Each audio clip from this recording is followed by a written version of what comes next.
Hey guys, welcome to the ride. My name is Gage, and in today's first impressions video, we are going to be looking at Wild Beyond the Witchlight. This is a 5th edition D&D adventure set in the Feywild.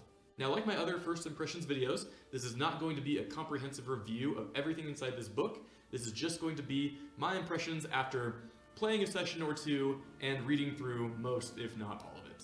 Now, I was actually really excited when I first heard that this book was coming out. The idea of a haunted carnival, which we'll get into later, is such an interesting and creepy and fun concept for a story, and one that I was really excited to take players through when I started DMing.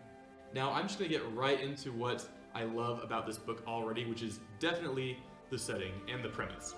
The players themselves start off in the carnival for different reasons. There's, I think, 2 different plots that the DM can use to get players into the carnival itself, and both are really interesting. One features a warlock who tasks the players with going into the carnival to find out what has happened to his patron of the Feywild, and the other one, which is a little more simple, just tasks the players with finding things that they've lost in the carnival some time ago. That was actually the story arc that I went with, and I found it really engaging and also really simple for the players to understand.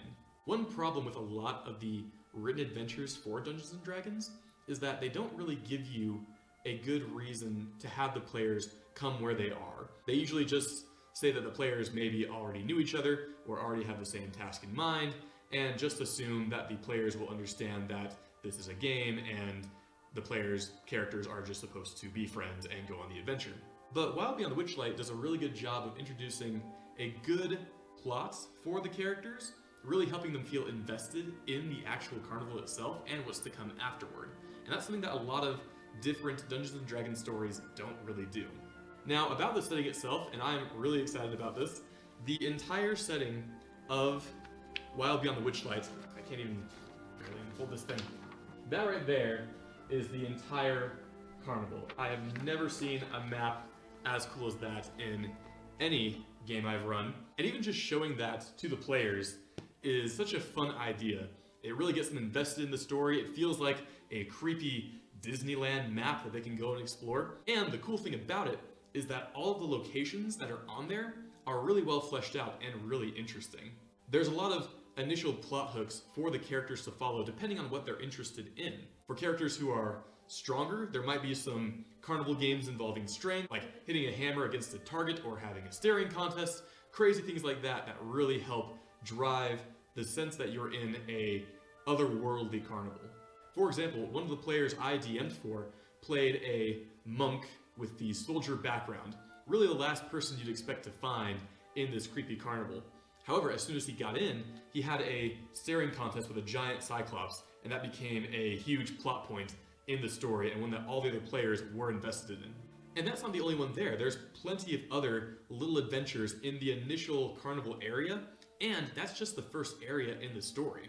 There's actually a lot more to Wild Beyond the Witchlight than I initially thought. But back to the carnival itself, the atmosphere of Wild Beyond the Witchlight is just amazing. The theme is fantastic. I love the idea of this unorthodox campaign involving going to a carnival and seeing all the creepy things that happen there and uncovering the shady past that the carnival owners have. Now, here's the interesting thing about Wild Beyond the Witchlight. It's not gonna be for everyone, and I think that's pretty obvious already. However, there might be more to that than you think. First things first, there's definitely not a lot of combat in this game at all. In just the initial carnival area, getting into combat or into fights with other characters or other NPCs actually lowers your chances of good things happening in the future. I won't spoil much beyond that, but just so you guys are aware, if you're new to D&D and don't know what the Feywild is, the Feywild is like another dimension in Dungeons & Dragons, and the carnival comes from that. This dimension is based on emotions and the way characters act, if that makes sense. So if characters are enjoying themselves at the carnival, if they're having fun, if they're talking to the various NPCs and getting to know them and having a good time, then the actual atmosphere of the carnival rises. And there's actually a tracker that you can show to the characters if they need that visual cue. That said, getting into fights with NPCs getting into fights with the staff of the carnival, or sneaking around and being caught actually lowers the atmosphere and can cause bad things to happen. It's a really cool idea, especially if your characters want a more drama-heavy and negotiation-heavy game. But if you have players who are wargamers, or who enjoy the tactical side of Dungeons & Dragons, then I could definitely see this campaign not being for them. If you yourself, as a DM, are more into the tactical side of D&D, I could definitely see this game not being for you. Not only is combat not the only option, oftentimes it leads to more harm than good as far as the story is concerned. Characters are usually better off talking things out with PCs, even the villains of the story, than they are actively fighting. Now, of course, there will be fights occasionally in the game, but they are few and far between. There is another thing I want to mention about the carnival itself, and that is that you don't actually spend too much time in the carnival, which, in my mind, is kind of a shame. Like, there's a ton of stuff in the carnival that players can just do, and if you want to run a looser interpretation of this game, I highly recommend it, just to allow players to run around the carnival and see what antics they get into. The carnival itself is really well fleshed out with all different characters, different plot hooks, and it's really easy for the DM to run it, which is something that's really hard to do for that big of a location. But that said, that location really only takes, from what I've seen, a fourth of the story? I said that really high there. Story? In my mind, I would have loved to have seen more emphasis on the carnival itself, maybe more options and places to go to. There's more of an adventure that happens in the Feywild after characters have learned more about the carnival and what's really going on. After leaving the carnival itself and going into the Feywild to complete the rest of the story, the atmosphere itself takes on a kind of Alice in Wonderland vibe. However, this might disappoint players who were hoping to have more of a combat focus once they left the carnival itself. If you plan on running Wild Beyond the Witchlight, I highly recommend talking to your players in advance. If your players want more of a tactical experience and want to slay monsters and get loot, this is definitely not the game for them. This game definitely seems like a game for players who enjoy the roleplay side of Dungeons & Dragons. If you feel like your players would enjoy a more roleplay heavy game, then I highly recommend Wild Beyond the Witchlight.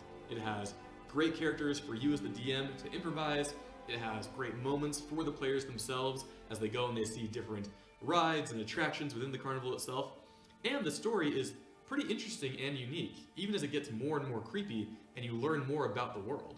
In short, I am really excited to keep playing through Wild Beyond the Witchlight. My players have really been enjoying it, and if you feel like your players would also enjoy a roleplay heavy, carnival themed, haunted attraction game, then Wild Beyond the Witchlight could definitely be for you. Alright, so that's all I have. Thank you guys so much for watching. Again, once I finish this, I'll probably try and make like a full review of the game itself and just share more of my impressions. Who knows, maybe by the end of the game I'll have a different impression of it than I do now. But as always, if you guys like this material or want me to make different things or more things, let me know in the comments below. Be sure to like and subscribe, and as always, I will see you in the next video.